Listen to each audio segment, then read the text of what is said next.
Sarachandra Sharma yengbi punamangpu impact news ki manung hada taram nuksari. Ngasi ki ekoi impact news ki khanane nagadori wafam ase Manipur ki 2016 ki MPSN lawkiba main exam se asoibana pik thale. Masi hanbiyu aduga masi recheck tobu habi wafam se karai bhawo chumba karai waidano hujik se ekoi ki group of aspirant candidates singna tawriba char se kadai bhawo chummi habagi tanjadura khananabagi khoi ki tangkak ni aduga ngasi impact news studio da lengkin lebiriba guest sing ai miyamang da sak tak sage ai gi yet ithang thang bada phambiri base koi Robertson Sorok haibam ni convener group of aspirant candidates ni Robertson bu taram noksari aduga Robertson gi hek mathang da Robertson gi oida marak ta phambiri besina Pukhrambam Somorjit ni aduga president BJYM Manipur ni aduga ai gi hek yet ta thangna jari besina tamu dhanibe lasham ni aduga social scientist ni tamu soi taram noksari tamu ngasi gi ihan han wahang se maroina Robertson se immediate sufferer amo oiribni being a candidate amoina yaningdriba handaki maroina 2016 gi MPC gi main exam se karawai da soyena chap chana khudam changdam lebiba aduga yam yaningdriba jaga se karawai da noi se kitang marak chim thambi bitai Robertson okay tamoi thamjage ahambada khoi handaki Manipur Public Service Commissioner longi khiba Manipur Civil Service Combined Competitive Examination 2016 की mains की answer script से कोई candidate 1130 ना apply exam था जगी बने अदु पुन्ना कोई candidate अम्मम ना paper निपान निपान ई है paper निपान निपान जी 300 marks is ने अदु क्रमाई तो ना सुक याम ने याम बा कोई candidate मयाम जी 9040 ताये वो total paper जे सी मयाम जी answer जी क्रमाई मोई examiner क्या सीजन रगा करी करम मेसिन सिजनरगा इवैल्यूएट तौरगा नुमित 10 जी मनुंगदा आंसर जी रिजल्ट से थोलपनो सी नंबर 1 ममांगदा 2013 दा 459 कैंडिडेट्स थाबा मतमदा था नि मतुंग रिजल्ट से थोलेबा अदुगा 14 दसु सेम केस 602 कैंडिडेट्स थाबा मतमदा था नि मतुंग रिजल्ट से थोलेबा अदुबु हंतक करमाय तौदना ओवरनाइट दा एमपीएससी की एफिशिएंसी जी खमेन हेंगलागा रिजल्ट जी याम थुना हाइदुरे नो सिमा लेरे नंबर 2 दा एक्स्ट्रा शीट से कोई अखोन इजरमीबा आंसर बुकलेट सिदा हाइतारे सिदा याम चावना इंस्ट्रक्शन जे थायबा no extra sheet will be provided under any circumstances ना अदुबु अखोन एग्जाम हॉल मनुंग जे चंग फम मतमदा आई थंगना मा एक्स्ट्रा शीट लौरेबा मदु मोय मनुंग दा हाना कदि लिंक लैनबगिनो अखोइदी लौगदबदु कीदना साइगी लौबा यारोय हाइबगी पोत मार्क ई अखोन इजरीबा आंसर दु मार्क तो कखिद्राना कीबदगी लौद्रे कनो से अदो अखोइदी खोंग नाम पुंजन बिबगा चप मानरेबा खोंग अनि थादोए मोइना अखोइना खोंग नाम पुंजले अखोइगा मोइगा कमाइ लमजे तानने प्लस अखोइगी पेपर निपान जिगी मनुंग जिदा पेपर अमदी क्वालिफाइंग नेचर ओएबा क्वालिफाइंग नेचर जे जनरल इंग्लिश ने मसिगी क्वालिफाइंग 40% फंगदबनी अदुगा 40% फंगब मतुंगदा simultaneously along with GS general English अतै पेपर जिंग इवैल्यूएट तौगने हाइबनेबा अदु कमाइ तौदना 40% की notification ji ekhoi public general public ki notice da tholok padadi on the day of exam itself haibadi 4th September da khangi eba khoi khang bji akoi na exam hall manung changra matung da thokla kana da khang mane ba moina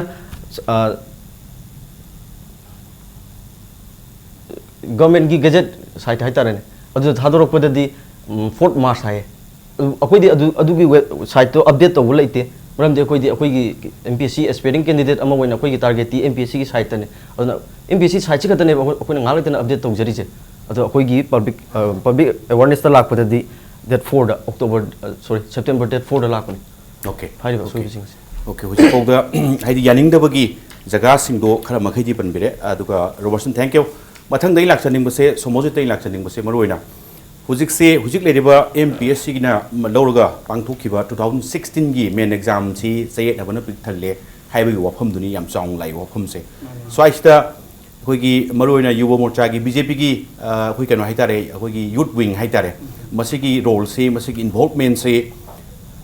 हाइरिबा असोइबसी कयाम कुमना ticket पिबा कयाम खंगबा लेबिबा दुना मरम ओरकांदा मसि चुम्मे हैना मरम चारी हैना याउसन बिरिबनो नत्रगना ममांगदसु constable की करिगी कोई exam हनब खोटपगी Matang BJP की site की याम chown याउसन लेख्रबनिना ममांग याख्रबनिना हुजिकसे याउद्रदी फजररोय हाइना खनबिब्रा नत्रगना election नक्सलेना याउसन बिरिब्रा करी मरमदी याउबिरनो सोमोजे अदुगी दे थमजगे याम बा तसेंबगी दी ꯑꯩꯈꯣꯏ ꯏꯂꯦꯛꯁꯟꯒ ꯃꯔꯤ ꯂꯩꯅꯅ ꯇꯧꯖꯕ ꯅꯠꯆꯗꯦ ꯑꯦꯖ ꯑꯦ BJPꯒꯤ ꯌꯨꯕ ꯃꯣꯔꯆꯥꯒꯤ ꯄ꯭ꯔꯁꯤꯗꯦꯟ ꯑꯃ ꯑꯣꯏꯅ ꯃꯅꯤꯄꯨꯔꯗ ꯂꯩꯔꯤꯕ ꯌꯨꯠꯁꯤꯡꯁꯤꯅ ꯊꯦꯡꯅꯔꯤꯕ ꯄ꯭ꯔꯣꯕ꯭ꯂꯦꯝꯁꯤꯡꯁꯤ ꯑꯦꯖ ꯑꯦ ꯌꯨꯠ ꯂꯤꯗꯔ ꯑꯣꯏꯅ ꯄꯣꯂꯤꯇꯤꯀꯦꯜ ꯄꯥꯔꯇꯤ ꯑꯃꯒꯤ ꯂꯤꯗꯔ ꯑꯃ ꯑꯣꯏꯅ ꯑꯩ ꯊꯦꯡꯅꯗꯕ ꯌꯥꯗꯕ ꯑꯩꯒꯤ ꯏꯊꯧ ꯑꯃꯅꯤ ꯍꯥꯏꯗꯨꯅ ꯑꯩ ꯊꯦꯡꯅꯖꯕꯅꯤ ꯃꯔꯨꯑꯣꯏꯅ ꯍꯥꯏꯔꯤꯕ ꯑꯦꯂꯤꯒꯦꯁꯟꯁꯤ ꯑꯩꯈꯣꯏꯒꯤ ꯔꯣꯕꯥꯔꯠ ꯁꯟꯅꯁꯨ ꯍꯥꯏꯕꯤꯔꯛꯑꯦ ꯍꯥꯏꯔꯤꯕ ꯑꯦꯂꯤꯒꯦꯁꯟꯁꯤꯡꯁꯤ ꯑꯩꯈꯣꯏꯅ ꯐꯖꯅ ꯅꯩꯅꯖꯔꯕ ꯃꯇꯨꯡ ꯑꯗꯨꯒ ꯍꯥꯟꯅ MPSCꯒꯤ ꯑꯦꯛꯖꯥꯝꯒꯤ ꯆꯦ ꯈꯣꯠꯂꯝꯕ ꯑꯣꯖꯥꯁꯤꯡ ꯑꯦꯛꯁꯄꯔꯠꯁꯤꯡꯒ ꯇꯥꯟꯅꯔꯕ ꯃꯇꯨꯡꯗ ꯍꯥꯏꯔꯤꯕ ꯄꯣꯠꯁꯤ ꯂꯥꯟꯒꯅꯤ ꯍꯥꯏꯕꯒꯤ ꯄꯣꯠꯇꯨ ꯑꯩꯈꯣꯏ ꯈꯪꯉꯕ ꯃꯇꯨꯡꯗ ꯍꯥꯏꯔꯤꯕ ꯄꯣꯠꯁꯤ ꯂꯥꯜꯂꯦ ꯍꯥꯏꯗꯨꯅ ꯑꯩꯈꯣꯏꯅ ꯍꯥꯏꯖꯕꯅꯤ Okay, haidi heta political mileage lo bugi pangong go bunate aseng ba chumba khanga kanda and plus naha sing na thengnaba samasya haidi problem am oibani na BJP gi youth wing am oina yaujibani haibani thank you Somojit tamo thanabe hujik la ise maroina Robertson na thambi khibada maroina ngasai gi supplementary akhoi answer sheet haitare masi akhoi gi lobo yaroi haina moina will not be provided ana moina instruction da pi hai adu khara amadi lawi moi ki badagi logdi hai adagi plus lai se 9040 paper ni pulap na oire ise masi 7 days da yeng basi madam chapati haidi thuman gre hai bani swai gi wafum sing se tamo karai hobo chumel lobi hai karai hobo moina la le na moina pakhachari ba phaujari ba feeling se karai hobo madam chain khanbi masi Sir Chandra tasena hadi yam singna ningai woi yam singna ningai woi in the sense that akhoi gi Manipur gi mai State Public Service Commission ji from the very beginning hojipur lakpachida atai lam gi dumai yamna clear woi yam clean woi na tawgi possibility ta de parikha yam toy halli ko adagi paw jing ji pi matamda angang sing da moi hojimaki magi qualifying nature gi 40 marks kai pi si on that day pi ga si yamna kraini maduna kaino manung da angang sing da yam inconvenient wei lidana adu mai pot am su lai re aduga chumi akhoi su khaleba na satra singna kaina moina langje basi da khoi su haipet khali si wajamam na si yengadi numisi ge no de si oi be ya gaina khali adubu si parikha hek togi be yeng bana teba parikha ji hek loirak pusi loiraga pulab yeng panina parikha loiram da ya kon da thoi su yam longna ba general english lai ko ade PA lai geography lai ko masida within a very short period CSE evaluation tawuji kamaina tawbung ambano simadi yam chingningai ba pot simona thamijim di yam hena chume khale aduga amana mu asagi extra paper pi basi longna di ko haidi magi pi by any circumstances da extra paper lo ya de je phajana e lerim ni aduga loina wahi masing kakpanina CSE pi ko matamda konani haibagi sang da pi rei ne ada karigumba extra paper lo pi ba ngang yauraga di ko tasengna MPSC na tobi gada basi madu reject toraga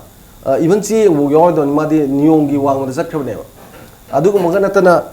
si lawrak pa jingdu da ma he na pi rabra ko aidi chingani ngai pot myam tholai se aduna si myam jing si yengaga aina khanjabada hojiki general english ki magi qualifying mai ne chagi pi ji 40 ji even UPSC ki 25 ne adu masi kari no lai si yam ten matamda haidwe adagidi mamangi sai akhoi Robertson ha gidam chume 12 ki wagera 14 ki wagera legi mi am ji matam phajan changi aidi 60 marks hai je akhoi gi question amagi answer 60 marks hai je yam igrajani madu line by line word by pi paraga magi angang sina piri ba comment adi magi piri ba magi knowledge gi magi loina baksi chi mujina phajani kanda ma assess to duine ba aduguma mayam du 10 gram matamda kamaina phangino isi yenga yamna nuai tana moina saujabasi gi jumaram lai khali keno da moi di dream ni there is their dreams as ai sigum mama tawjani ga na moina ayu nungthin nungdang masam ga hatabi da ko ka sorok chabu para ni sing sing da sapa ngang yam yogziri ba moi myam jing si da chumna tawgi bagi moi digi henba angang singna ngame na haraw du di nuai ko moi ni su yam thajada ba su yauri ba saurok pena saurai je dugumba discontentment me amdu laibigi ne khale duna to some extent akhoi ma akhoi gi Robertson harise ain khanmada justify to go yaba point me am yawi aduna MPSC gi ji miyeng sangum thu en khale okay thank you tam haidi karigumba khara di shoirobra ina candidate sing sina phaujari se chumba leigani mase tasengbadi mase clear picture ma puthongna ba thijanba changani haibani aduga laibu wafam di ngasai gi extra ꯑꯩꯈꯣꯏꯒꯤ answer paper ꯂꯧꯔꯨꯕꯁꯤꯡꯗꯣ ꯃꯌꯦꯛꯀꯤꯗꯤ ꯍꯥꯟꯅ already instruction ꯗ extra sub ꯑꯩꯈꯣꯏꯒꯤ answer paper will not be provided ꯍꯥꯏꯔꯒꯗꯤ ꯃꯗꯨꯒꯤ instruction दुगी मतुंगिना मदुद strict तौर लेगदबने याम extra paper लौरगा इरिदु हईब चिंगरोय instruction दु इंदे हाइना मदु तसेंगबगिदी मदु negative हाइतारे मदु reject फुक तोबम थु हेबनी थंबिरे वाफम से रोबर्टसन हुजिकी ngasai वाफम दो ngasai gi extra अखोगी answer paper demand तोबु Matang दुने होय तोबुबुदी clear instruction पीरगा लेबदुदा कितंग हंगबम सु थोक्त्रबरा नत्रगा कितंग इसादा मदु negative कुंबा rejection कुंबा चटकद्राने apprehension अमा फाउदुना नंग ngasai hangdabaduna maram aduna adu oirakanda mi ataina longarabani na class ngasai gi examination hall du da leidiba invigilator du da अखोई सु ngasai gi extra answer paper si lobo yakatra haibasi question se matam du arise to bikira to widabra ai isama question arise to jeba hoi अखोई रो सिदा तारिबा invigilator सिदा खंगदे हाय मा मसाना clarify होइदे मोंगोंदा extra से Chigi bundle जे पिरक पकतनी मदु पीबे या यादे खंगदे हाय अदुन ताकुदी मनुंग something candidate kara moina hana recommend to candidate sing du da PO haina purakliba extra paper ra adugi kano de lejetre thido yes I de clear instruction nam de ilere extra paper answer paper si pi ba yaro haida answer adu madoi du pi ba gi rum do ibhar evangelate masa bau do yamna clear picture ma udre madu noina lahog da bu su kai no hara kan madu hena khudong thiba oradra haina adugi ai di evangelate sing je parikha to nge de briefing to idana ko yes si to dong ni exactly सोमोजिता आइना लाक्चनिंग बसे मरोइना मरम बुद्धि हैफे सुम थंबिरकपदा रोबोट्सन गी वफम तारे तामोधन बि राइसोंग worry तारे चौरफम दि सुम even बीजेवायंग बि site ते सु थिजन बिबा question बिबा लेरे मरम चाव मयाम सु लेरे हैबनि हाइदि यानिंद्रिबा स्वाइद पेनिंगाई ओइद्रिबा मरम सिंग से चारे हैबनि मखा ताना सिगी इशू सिंग से कराइ हो बीजेवायम सी साइट तगी इशू सी कयम मतिंग पंगविहिनी इशू से पुकन बहनबदा अदुगा करी करम बा हाइदि हे मसी फंग्रिबो क्लियर पिक्चर मा लेत्रिबो बीजेवायम सी अदुम लेपना लेदि हाइबिदोरिब्रा कई गोफम थंबिनि सिगी से तमो खोई बीजेवायम की साइट तगी हायरगदि मसी मणिपुर के ओइना याम ख्वाइदगी चावबो एग्जामिनेशन लमने हाइरिबो एग्जामिनेशन सिदा एखोई प्रजा पुनमगना हाइरिबो मोइन तौरिबो पोसि विदिन 7 days आइदा 10 days दुगी मनुंदा नमित थुनी सुटी खाइदोग्रगा 7 days द लोशन बेसी अदुगी मिटिंग मनुंदा मोटपल लेरे आइबदुनी from the beginning अखोई मणिपुर पब्लिक सर्विस कमीशन हेक लौरप एग्जाम खुदिमक्ता अदुमक येनदबा एग्जाम त लेते हाइबसि आई थमजगे अदुना हाइबा सुगमन मोलबा अखोई मणिपुर पब्लिक सर्विस कमीशन से अदुगी मरी लेनबा मागी लाना तौरिबा करप्टेड होरबा ऑफिसर सिंग जे गवर्नमेंट होजि पाउ कलगा थंबिर मरम करिनो सिन अदु लोइना लोइना इन हाइजनिंगबदा लाकदुरिबा होजिकी अखोई एग्जाम से मरुइना कैंसिल तौबम थुई सुगुसुना कैंसिल तौगदबनी अदुगा हाइरिबा एग्जाम सिदा मरा लेरिबा सिंगदु थिदोनबगिदमक्ता गवर्नमेंट सीबीआई दा केस सिनबियु सिनि गरिगुमा हाइबा खोई थमजरिबा पॉइंट सिंग से करिगुमा मणिपुर गवर्नमेंट एक्शन लखोट पिरक्ता तारगदी खोई बीजेवायम की साइट की खोई तौयाबा तोंगान तोंगानबा धरना सिंग दु एजिटेशन सिंग खोई तौनबगिदमक्ता बीजेवायम की तरफ तगी खोई रेडी तो लेजेदा थैंक यू हंजन हंजन हौबदैसु प्रिलिम की एग्जाम पांथोकपा अदुआइदैसु हंजन हंजन सोइदना हंदोनजिन खरा तौरमिना सिंगनबगी चांगसे हानगा खरा लेबगा याम हेना चिंगना ले हाइबनी हुजिक एमपीएससी लौब परीक्षा सिंगसे चिंगनरकपगी हौरफमजिने दाव लाइसे दाव आइना स्वाइदा थंजननिमसे मरोइना मोइ कैंडिडेट से हुजिक एग्जाम मेन एग्जाम दा फेस तौरिसि 1130 नि दाव अदुगा हुजिक मोइगी ngasai group of aspirant candidate aina khoi robertson na convener oiriba group se leirasi swaida mayam wakatliba satra haitare candidate masing si 300 ni swaida leiriba mpsc site tagi natragana sarkar gi site tagi mayam maximum haidi majority mayamam di yadna thari noi chani chahum lang base kaya kai dok de taning de ga haibai wafum dura hojik phauda tabi dan lerise kai wafum thamini gi dam मसी कदोनी अखोई जे ngalingedagi lenga pasing sigumba mayamgi oiba apamba naharol sinaga moigi se isam samna अखोई experience group haine that is nahajing manung dai jada penje da kholau dugi mai react to group mane ba masi yam ngalingedagi अखोई सरकार gi oiro dagi mai lenaba lenga poro yam thawa sajade dana अदुगी मम्मी तारसे ए तुमी लेग्रा जनु गायबगी any moment the लाइसि पोचि सिनि अदुबो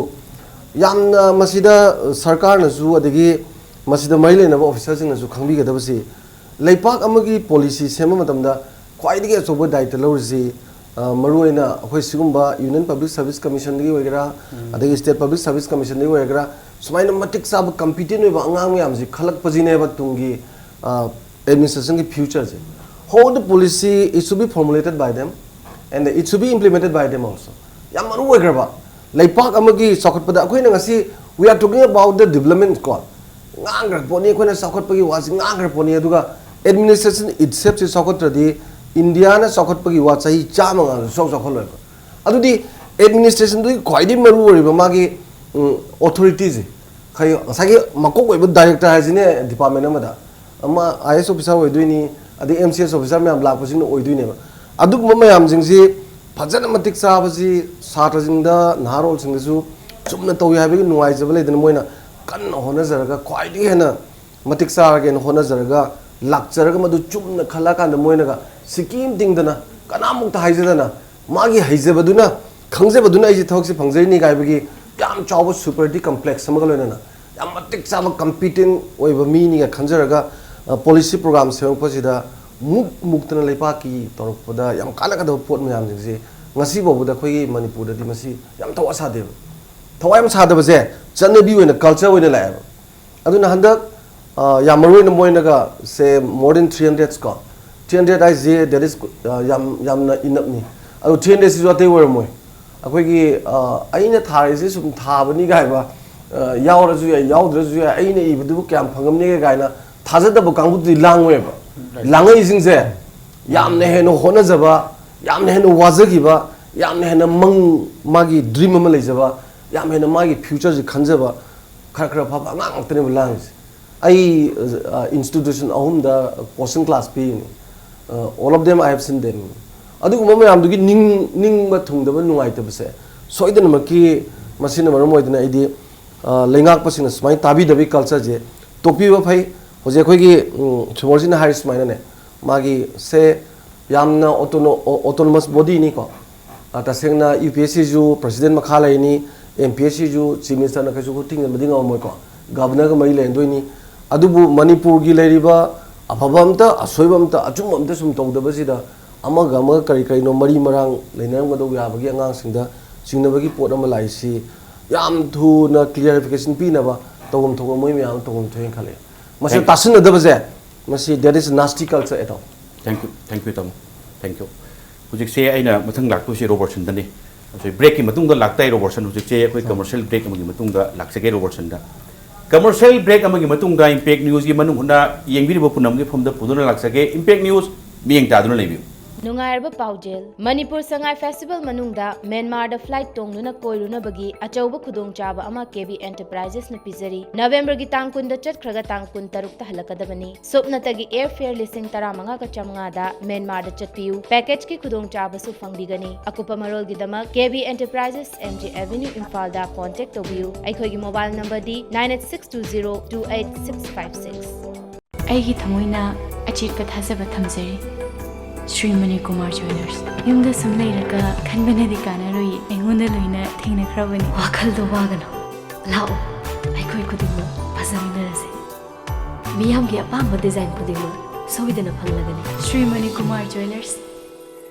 नुंगाइरबा पाउजेल मणिपुर संगाई फेस्टिवल मनुंगदा म्यांमार दा फ्लाइट तोंगनुना कोइरुनबगी अचौबा खुदोंचाबा अमा केबी एंटरप्राइजेस न पिजरी नवंबर की तांग कुन दा चटखरगा तांग कुन तरुक ता हलकदबनी सुपनतगी एयर फेयर लिसिंग 15 का चमंगा दा म्यांमार दा चटपियु पैकेज की खुदोंचाबा सु फंगबिगनी अकुपा मरोल की दमक केबी एंटरप्राइजेस एमजे एवेन्यू इम्फाल दा कांटेक्ट तोबियु अखोगी मोबाइल नंबर दी 9862028656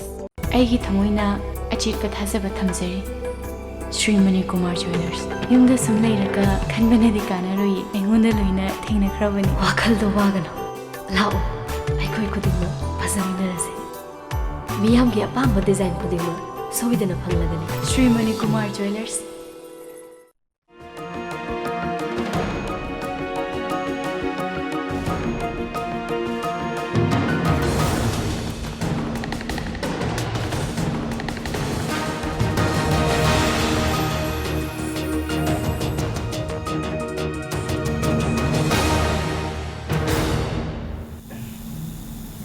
ब्रेक की मतुंगदा येंबिरे पुनमपु अमुक न तराम नोक्सरी रोबर्टसन अइना रोबर्टसन दा मतंग लाकंबा क्वेश्चन से मरोइन होजिक फौदा कोई रैली चतखरे मेमोरेंडम अमसु पीखरे रैली निमितु दसु म पीरे अक्टोबर की 7 अमसुंग 12 ता 2016 हंदकी सही सिगी नेदुम मेमोरेंडम पीदन कोट तवरे होजिक फौदा करी रेस्पॉन्स फंगी फंगक्तबनिना मसी इशू सिटी पुदी पुखनिंगदोइने रोबर्टसन होगी साइट तगी अदो कमाई पुखकेना खनबी अदुगा मरोइन एमपीएससी होइसे मणिपुर गवर्नर की करीगिसु चौराकना तामोधन रुसु थंबिनी मदुदी मोइनसु खुद थिंगनबिबा याबा हाइदी इंस्ट्रक्शन गुम बिबा याबा पोट ओइबनिना सो आइसे कमाइना पुखकेना खनबी मखा करी करी चथबगी लालोंग लेदोरी तमो अखोई से ऑनरेबल सीएम दा डेट 7 दा मेमोरेंडम अमा सबमिट तौजरुरे 12 ता रैली मग लोइना तौजरुरे मरक सिदा अखोई मागा उनबा फंगनबा ऑनरेबल उनबा फंगनबा अपॉइंटमेंट की एप्लीकेशन जे हंजन जन थाजरे हुजि फावदा रेस्पॉन्स मो पिबिरक्त्री लोइना लोइना एमपीएससी की साइट अखोई पर्सनली मी अनि उनबा चंगजरुरे सेक्रेटरी चेयरमैन उनरे मोइन हाइजी एमपीएससी की साइट तगी दी ह्यूमन एरर अमता लेते सिनी एमपीएससी हैज हाई इफिशिएंसी हाई मोइन ममांग दा लेइरिबा सोइबा कंट्रोवर्शियल इशू मैम जे हाफेट पाथोकचरकेबा जय 1999 की सिविल सर्विस एग्जाम से कैंसिल तौखरे 2008 की सिविल सर्विस एग्जामिनेशन जी जो रिजर्वेशन अखोई डिफरेंटली एबल कैटेगरी मोइगी रिजर्वेशन लेतबदगी 2008 की कैंसिल तौखरे मथंग 2000 अखोई हंजबम बोबी की केस से 2000 की होय माजी ममांग इंग्लिश क्वालिफाइंग दा लेहौरेना मागी कनो जे कैंडिडेचर जे कैंसिल तौबीग्रे अदुबु after long duration of time Supreme Court fight तौनर मतुंग 2016 हंतक खक्ता माजी एमसीएस पीग्रे सुमाय तौदना कोई जनरल पब्लिक की टैक्स पेयर जिंगी अमाउंट से मनी जे एमपीएससी ना मोगी अरान बजी कुपसनबा डिफेंड तौर सुम चपना इन टर्म्स ऑफ लाक्स द कयामा अरेमदा मांगनग्रेबा मसिग लोना लोना एमएस मणिपुर एजुकेशन सर्विस 2014 की हुजी फाव रिजल्ट हाइदोप ngamdana लेरी कॉलेज असिस्टेंट प्रोफेसर 2014 की 280 पोस्ट लोबगी हुजी फाव रिजल्ट हाइदोप ngamdri 2014 की सेकेंडरी स्कूल टीचर 207 पोस्ट की हुजी फाव हाइदोप ngamdana लेरी असुक यामना हाइदोप ngamdana चनैनरग लेरीबा मयाम जिदा कमाय तौद मोगी इफिशिएंसी जे कमाय तौर लाइबनो सिने कोई काउंटर दी अदु हुजी फावदा मोइना अखोई रेस्पॉन्स ताबीदा तारगदी अखोई आई प्रेस की थ्रू दगी मैम अपील तौजरी मणिपुर लेरिबा अखोई guardians civil society student body political party ma'am पुनमक्ता तुंगी अफावा याम क्लीन ओइबा एडमिनिस्ट्रेशन अमा लाकनबो होनबदा अखोई चंगजिनजरिबा खोंजंग असिबु मतेंग पांगबियु मैम को खुसम नजरगा अखोई तोंगान तोंगान खोंजंग चंगसलकनबा अखोई सेम साजरे सिदा करिगुंबा अफावता थोरकपा एमपीएससी ना उबियो ओके लाइबा वहांदी गसाइगी असोयो मयामा नमजलगा थंबा होजिक फौदा हाइदोप ngamdana लेरिबा एग्जाम सिंगसे मसी गसाइगी चप चाबा एग्जांपल अमदु ओइबताई मदुदी एमपीएससी से यामना हाईली इफिशिएंसी लेबा अदुगुंबा बॉडी अमनि हाइसे रोबर्टसन थैंक यू अदुगा आइना सोमोजत लाक्सनिंग बसे मरुइना होजिक से खोगी गवर्नर द डीपी बदी लेगी लेत्री अदुगा बीजेओएम साइड तगी बीजेओएम ना खोगी पेरेंट बॉडी ओइबा बीजेपी की लीडरशिप कैसिंग तौरकांदा मतेंग पांगबीबा मखोई सिंगसे गवर्नर की मियंग संगनबा सी कराई फोगो लोबी तौबा यादोरी कमाइन थमिनी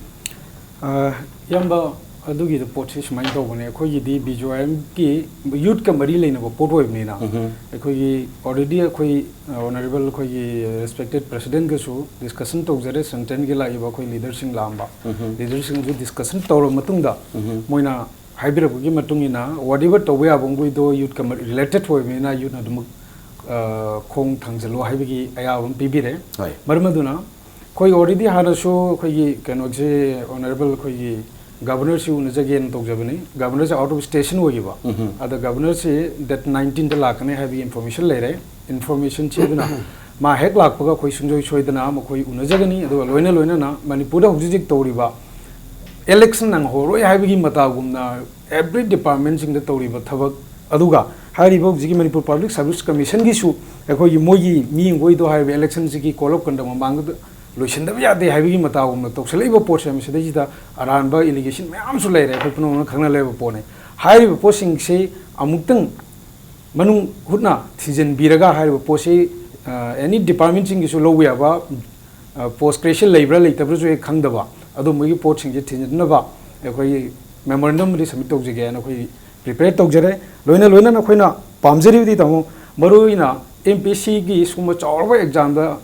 allegation ma'am su leraba hari posi mi khudimang na su loina ba khangna leba porama oibana mar moidana manipura hauji nauna kan hona jare ma pa na hauji maruina ayuki nganta lagi ore nungdang bawbaga tuition gi tingtok thinjing da tawdan khona pisa ma'am thada jaraga chaba thakpa khak tang boy sugumba posi sum corruption gi posina sum leiragadi akoi kyam koina smai sum leigada sine ba in hangeni maramduna handa kisi right time ni maramduna right time ori matam sida akoi khudimangna hariba sugumba corruption ga mari leina ba corruption ga related way photo promoter ba porong wei se khoi ponong na yade haibom khangan bam changi sine aduna sai ro person na hariba posida khoi ponong mangna support tawraga moigi porse chap chabam thidopam changi government su CBI da sinabiu adu CBI da sinarga madu culprito akoi chapchana dandi bibam thuya na thamjage aduga moral ground su khoi Manipur Public Service Commission gi chairman amari secretary resign to bum thokpra ha porse ma I thamjage karigina from the beginning mogi ek torpa exam khurimakta aduma complicated hoya disputed hoiraga lakpani aduna high posigi yengagadi moi masana morally moi resign to bum thuye na in khatamge Thank you, thank you. Tamu sik se, moro lo shala kadab se, saigi khanan na ba manung hunna si lo kadab se tamu minute manga mutu ngai sele tamu. Ojikti nga saigi ina sum hangjaraga sum kumbiram bane. Ojikti guest ahum lingjali se, ojikti discussion, ojikti topic se tamu open tau thuk charage. Any what logo any kind of supplementary thambining ba, awat phapsaning ba rover singi side tegi somojiki side tegi. Tanja se tamu han lobita. ai na sai ju haje bu ba sigi khwaidagi thabak hapagi khwaidagi wangba thaki thabak hapagi sugumba khoi my body se masidadi yamroina khoi lengak pasing su mai le secretary boy gera chairman boy gera khanbi matamda yam henna khoi integrity leba yam sincerity leba aidi tasengna lepak sigi phajana afawa angang sing khange gaina khanba adu lepak sigi administration sida yam ling na leho ya matik sabajin khange kai ba yam chumna miyeng thamba dugumba authority me am le ningi adagi leibajing sina han phalam da joi phaningi kaino da masi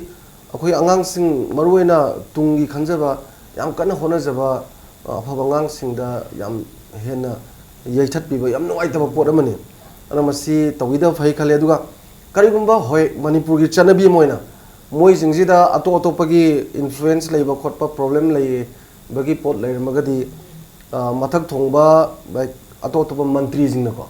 khakra masak naiba khakra chawba jingna su masigumba ji yaingi towida phai aigi relatives ni aigi inau ni aigi sa ni isu ne dana angang du pha phataba si tawde ya de gaiba akoi chanabi bo namjala lebase masi yaingi di hariba state public service commission da di pura towida phai akoi na ngallingai matamda thabak khalak pajingna yamna harau jaba thenagi yam nuai kaimoba paisa piba leite kanamju wari haru leite aina hona jamandu phangbagi nuai jaba le gaina thau phangkanda moi momon minok tamdu phangmu uiba hojikanda dimasi mamang da sungai re amada sungai re allegation ji bayam lei bhai je allegation lei bhai je smojit to some extent something is keno ne ba behind the scene ko aduna allegation ji yaringai lehendana ba yamna phajan tawibagi posi lehenjaning maramdi state public service commission khwaidigi wangba acho sang thabak mayam tungi future ogada mayam khanba ngam body amanina haning Thank you. Robertson kai option biningi kai thamining ba? Tamo Tentang na. Ekoi aina hajening bade ekoi group of aspirants MPC Manipur ki side hajening bade ekoi ki future je mangan bigano ekoi na suam wan of kona jarai ji phom khangdana mangan bigano manipulate to bigano tungda akoi gi matungda hol agle ba akoi gi junior jing moi gi ju MPSC the civil service ta aspire to lai ba candidate moi mangan ki amal jaram gane ba moi gi ju karom da chakada bano hai baji hujik gyan mangam mane ba hantak thui ba issue jina maram oiraga do khoi gi koina demand kar thamjaninge hujik hujik lai riba sathari ba ngsi ngarang date 17 da ki sathari ba interview gi process se lepiu am phajana akoi request tok jabani lepiu lepa ba matungda khoi gi tamona jung sai panbigre CBI gumba inquiry body amana probe तौबीरगा कनाना लालिबनो कनाना चुम्बिबनो हाइबदु लेबाक मियाम खंगना punishment पिबियो अमदि सुमाइना फजना मनुंग लेरिबा अमोर काइजिंग जी सेंगतोगा अरानबजिंग जी सेंगतो यामना कोइगी कोइद फ्रेंडली ओइबा एजुकेशन फ्रेंडली ओइबा एनवायरनमेंट अम क्रिएट तौरबा मतुंगदा हुजिक हुजिक कंट्रोवर्शियल ओइरिबा मेंस एग्जाम 2016 जे हनबियो ngam oragana UPSC da sinabigro. Okay. Thank you. So muzik kari thambiring ba khara tentam thambi. Kamo dumang ne isu ajani kari mo Manipur Public Service Commission na ngawai tor ko exam khujung te allegation loina leiduna lai hari ba posi government na control to drive ne government khuting je lai bani.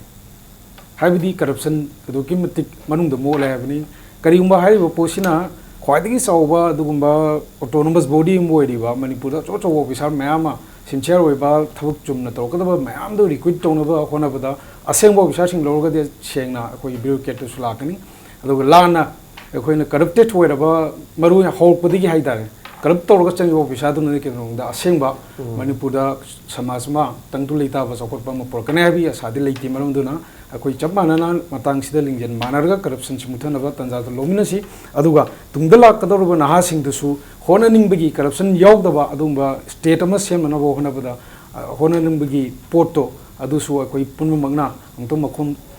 chomina si haiba porto ne aina nanong thamjani si Thank you. Robertson, Somojit adu lotion lakpada tamodhana bilaisram ngasi gi impact news gi khanane nabada lakbiduna khanane nabasi mapung phan bagi tamakta aina ahum ku supna ai amukan thagachari. Thank you. ngasi gi tamakta impact news gi manunguna tanja se lotion na bagi matang du yorokle adubu lamdam bisa thokliba thodo wathok kya gi marik sum report ki damak impact news meng ta du lebi